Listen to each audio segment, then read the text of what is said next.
Ya, silakan mulai.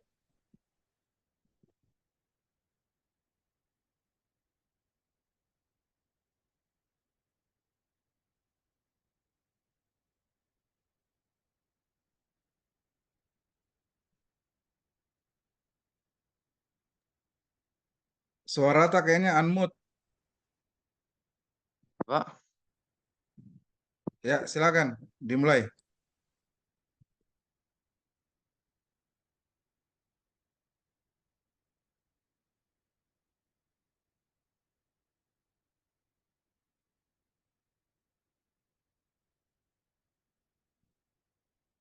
Suara tak kayaknya nggak kedengaran.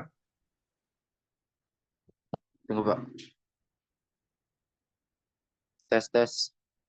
Ya, silakan. Pak. Saya lanjut di mata kuliah Arsitektur Nusantara. Dosen Muhammad Zakaria Umar, ST, MT. Jurusan Diulang dari Arsitek. pertama.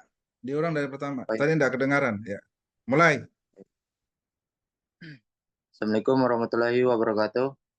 Perkenalkan, nama saya Muhammad Rajab Saputra dengan NIM A223006. Akan mempresentasikan makalah tentang PowerPoint tentang Candi Pandawa di Jawa Tengah dari abad ke-8 sampai saat ini dengan mata kuliah Arsitektur Nusantara. Dosen Muhammad Zakaria Umar, ST, MT.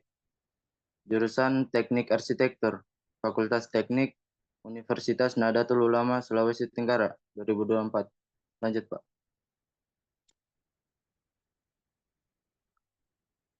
Baik, faktor-faktor non-fisik. Yang pertama, sejarah.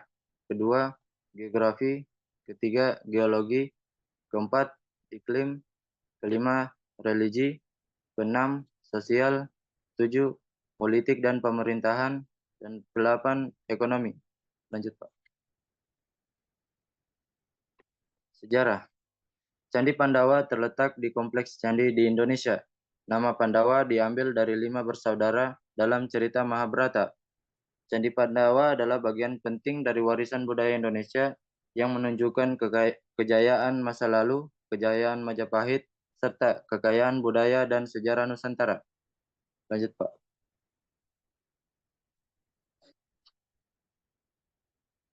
Baik, geografi. Batas Kabupaten Wonosobo dilihat dari geografis. Bagian utara berbatasan dengan Kabupaten Temanggung, bagian timur berbatasan dengan Kabupaten Magelang, bagian selatan berbatasan dengan Kabupaten Purworejo dan Kabupaten Kebumen, dan bagian barat berbatasan dengan Kabupaten Banjarnegara. Lanjut, Pak. Geologi. Candi Pandawa dibangun dari batuan andesit yang berasal dari aktivitas vulkanik di dataran tinggi Dieng. Pada abad ke-8, di Jawa Tengah adalah wilayah yang aktif secara vulkanik, dengan gunung berapi seperti Gunung Merapi memberikan batuan vulkanik yang melimpah, seperti andesit atau basalt. Batuan vulkanik digunakan sebagai bahan utama untuk konstruksi Candi Pandawa. Lanjut, Pak.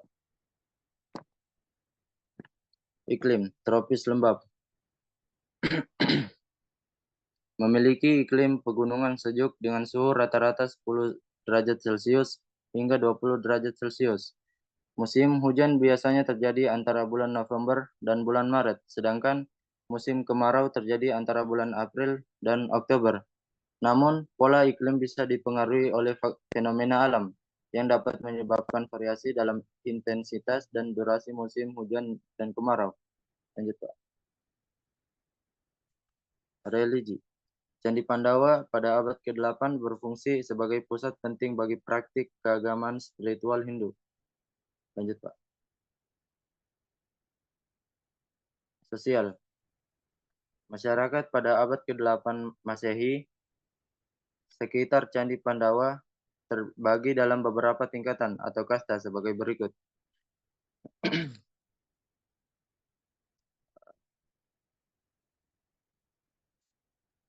Yang pertama itu Brahmana. Brahmana adalah kasta tertinggi daripada pendeta, sarjana, dan ahli agama. Mereka bertanggung jawab atas pelaksanaan ritual keagamaan, pengajaran ajaran agama, dan penjagaan pengetahuan suci. Kedua, kesatria. Kasta kesatria terdiri dari prajurit dan penguasa. Tugas utama mereka adalah melindungi masyarakat dan kerajaan, serta menjaga ketertiban sosial. Ketiga, Waisya. Kasta ini terdiri dari perdagangan, petani, dan pengusaha. Mereka bertanggung jawab atas perdagangan, pertanian, dan kegiatan ekonomi lainnya. Keempat, Sudra. Kasta terendah, terdiri dari pekerjaan manual dan servis. Sudra bertanggung jawab atas pekerjaan fisik dan tugas-tugas yang dianggap kurang mulia.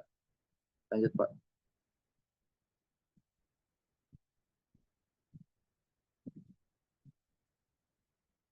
Politik dan pemerintahan. Pada masa ini, wilayah Jawa Tengah dan sekitarnya berada pada kekuasaan dinasti Sanjaya dan dinasti Sailendra sebagai berikut.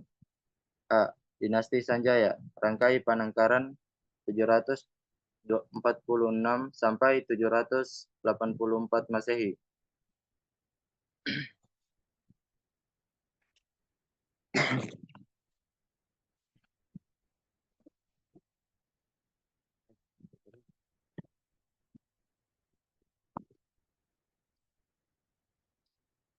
Baik, sistem pemerintahan dinasti Sanjaya yaitu menerapkan sistem pemerintahan monarki dengan raja sebagai pusat kekuasaan. Raja dibantu oleh pejabat istana dalam mengelola administrasi kerajaan.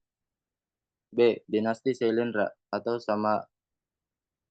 Samaratungga 812 sampai 833 Masehi.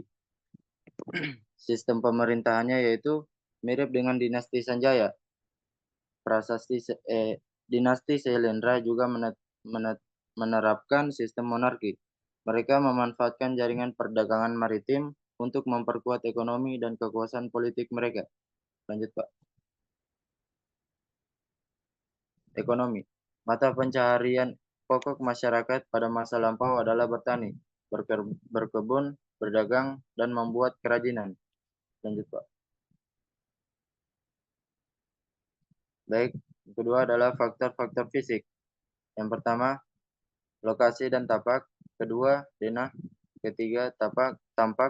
Keempat, potongan. Kelima, elemen terbaik. Keenam, tokoh arsitek. Tujuh, contoh bangunan yang mewakili. Dan kedelapan adalah aplikasi kekinian yang relevan. Lanjut, Pak.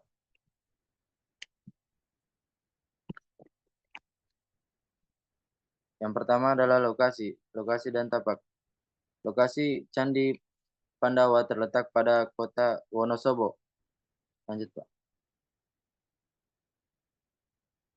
Candi Pandawa dari kota Wonosobo dapat ditempuh dengan jarak 26 km selama sekitar 1,5 jam. Lanjut, Pak.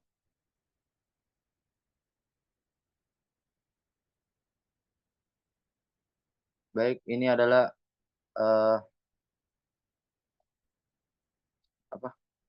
titik Candi Pandawa. Lanjut, Pak.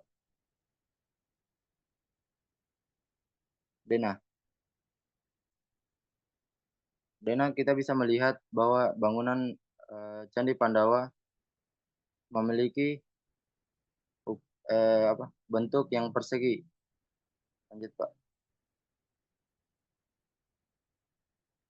Denah Candi Pandawa memiliki ukuran yang cukup besar untuk standar candi Hindu di Jawa Tengah. Candi Pandawa memiliki panjang sekitar 9 meter dan lebar sekitar 7 meter. Lanjut, Pak. Tampak. Lanjut, Pak. Di sebelah timur dapat kita lihat ada 4 bangunan candi dan di sampingnya ada pepohonan.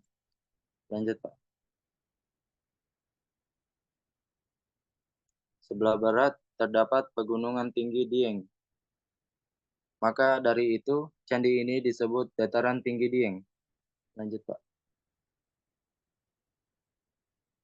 Di sebelah selatan, yang dimana dari sini kita bisa melihat candi-candi dan pegunungan yang indah. Lanjut, Pak.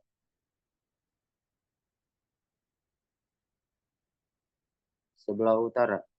Sebelah utara, kita dapat melihat 5 candi dan pepohonan serta perumahan yang ada di sekitarnya. Lanjut, Pak. Kompleks candi. Di bagian ini, candi dapat dilihat bahwa eh, Candi Arjuna dan Candi Semar saling berhadapan, disusul dengan candi-candi lainnya di samping kiri. Lanjut, Pak. Nah, jika dilihat dari atas, tampak atas semua candi di Candi Pandawa kelihatan semua. Lanjut, Pak. Potongan. Lanjut.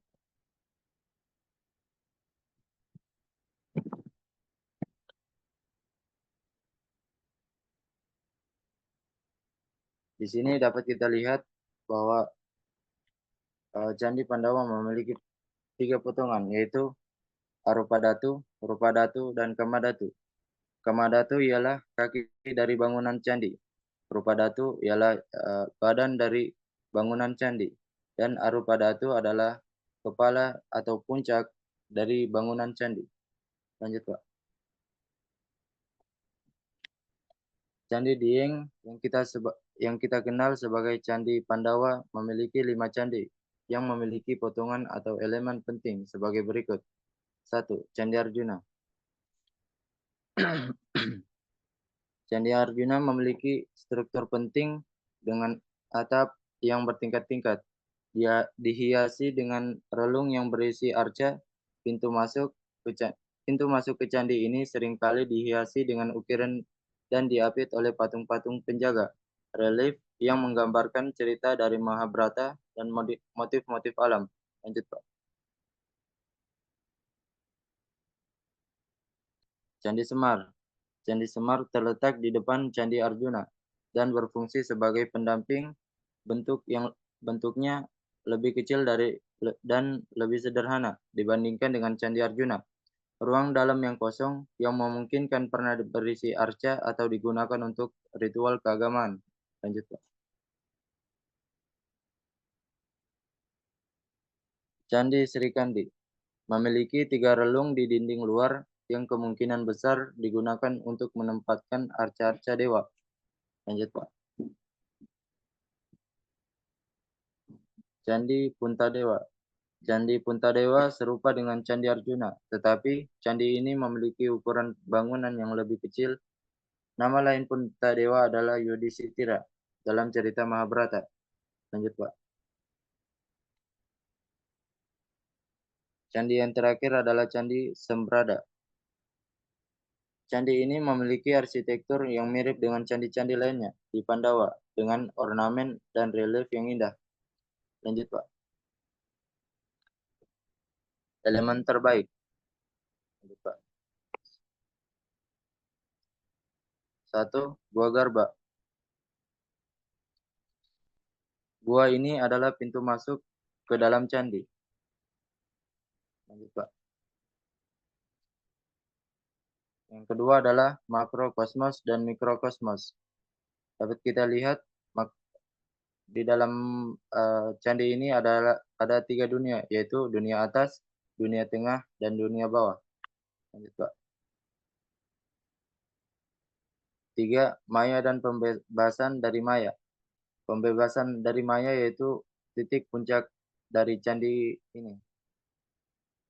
Sedangkan Mayanya adalah motif-motif yang ada dalam bangunan itu. Lanjut, Pak. Sering jagat. Orang mengitari candi. Seperti yang saya bilang dari awal, uh, Pak, candi-candi di Candi Pandawa bisa saja digunakan untuk uh, ritual keagamaan Hindu. Lanjut, Pak. 5. Didena mengendap Wastu Purusa Mandala. Lanjut, Pak.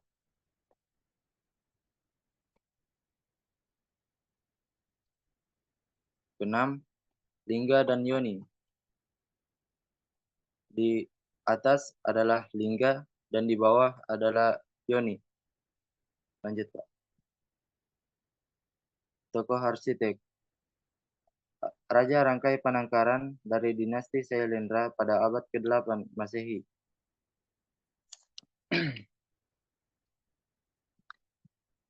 Raja Rangkai Panangkaran yaitu raja penting dalam sebuah sejarah Jawa pada masa Kerajaan Mataram kuno. Ia berasal dari dinasti Sailendra dan berperan besar dalam pengembangan budaya dan agama Hindu di Jawa Tengah. Raja Panangkaran berkuasa sekitar akhir abad ke-8 dan awal abad ke-9 Masehi. Lanjut, Pak. Contoh bangunan yang mewakili. Candi Arjuna dari abad ke-8 sampai saat ini. Lanjut, Pak.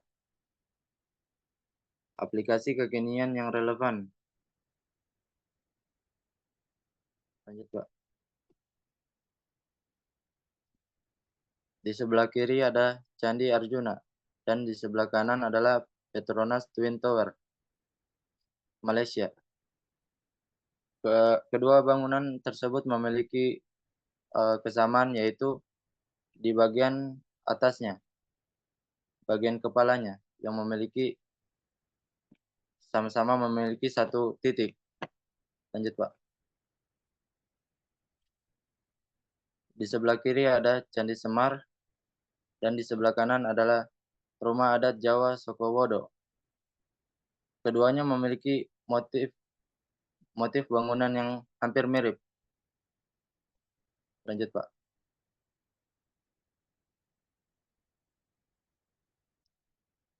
Candi Sri Kandi dan Abdurrahim Place.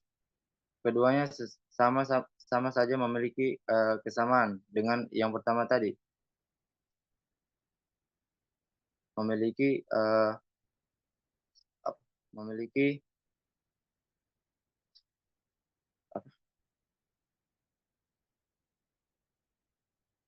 memiliki satu.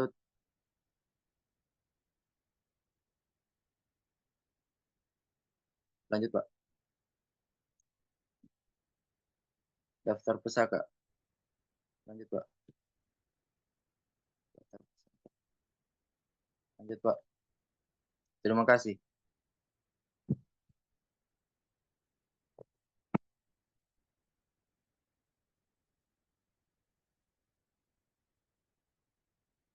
Oke ya, bagus sekali ya Rajab ya. PowerPoint-nya bagus, presentasimu bagus sekali. Eh, Berdasarkan hasil studi literaturmu, ini candi apa yang ini? Candi Arjuna, Pak. Kalau yang ini? Candi Semar. Oke, kalau yang ini? Candi Sri Kandi, Pak. Kalau yang ini? Punta Dewa. Kalau yang ini? Sembrada. Oh, harusnya ada informasinya ya. Oh iya, Pak. Ini candi apa, candi apa, candi apa. Ya, Ya, Pak. terus eh, sebutkan ciri-ciri dari denah bangunanmu. Tiga saja. Ciri-cirinya Dari bentuknya, bentuk denahnya bagaimana? bentuk denahnya itu persegi, Pak. Persegi ya, Terus simetris enggak ini? eh ya, Pak, simetris. Berarti bujur sangkar ya? Atau apa? Bujur sangkar kan? Iya, Pak. Hah? Iya, Pak. Sama semua sisinya kan? Bentuk denahnya simetris. Terus apa lagi yang kedua? Em,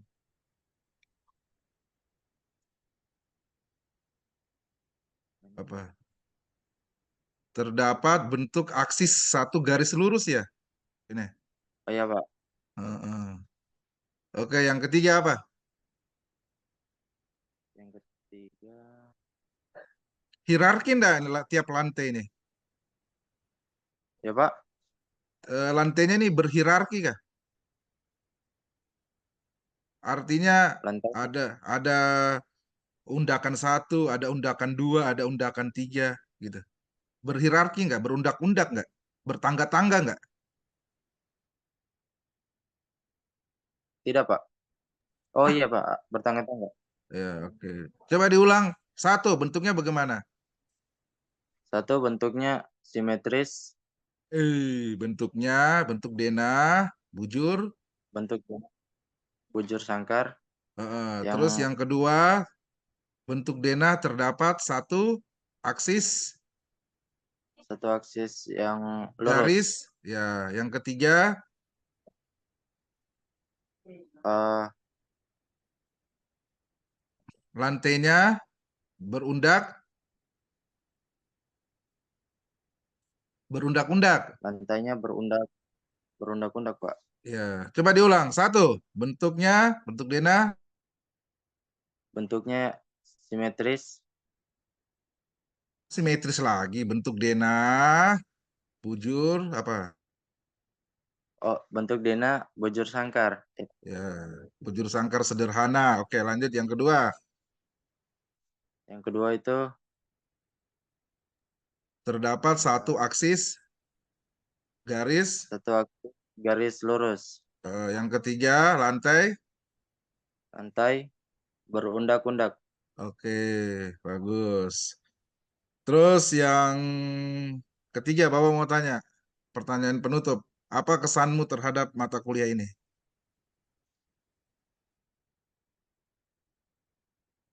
Pesan. Em,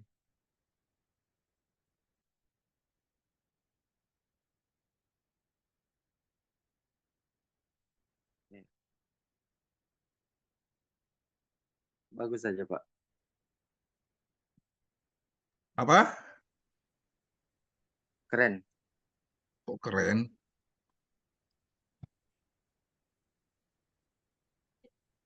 Ya oke ya. Ya, Oke, Pak. kalau dari Bapak PowerPoint-mu bagus sekali.